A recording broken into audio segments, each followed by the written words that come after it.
Chisholm fought similar battles in the 1960s and 70s for the end of the Vietnam War, the legalization of abortion, for equal pay for equal work. And it's so, again, it's just so interesting. We're still talking about equal pay for equal work, securing, making sure abortion rights, especially under Trump, that abortion rights aren't just ideas that states will decide.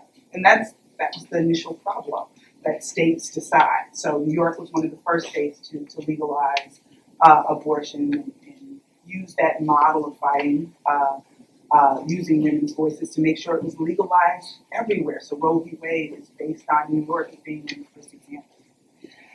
So we're looking at her and Black feminism, and what Shirley Chisholm says, which I found is really interesting, that she's tired of tokenism, and look how far we've come. That points to one Black person's success, or the election of one Black president, to really turn back the success of the civil rights movement, and I would add Black power.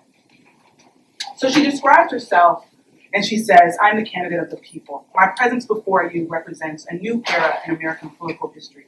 Americans all over are demanding a new sensibility, a new philosophy of government, one where there is freedom from violence and war at home and abroad, where there is freedom from poverty and discrimination, where there is a feeling that we are assuring for everyone medical care, employment, and decent housing.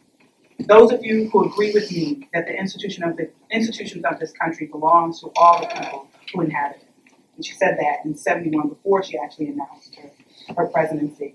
Chisholm positioned herself as representing a broad coalition, including Black people, Latinos, the poor, working class, women of all races, students, and those who wanted to see the bloody end to a protracted war in Vietnam. She placed the interests of these groups at the center of her campaign so that they could no longer be taken for granted by the Republican and the Democratic parties. She was a part of, as she liked to term it, a majority minority of powerful allies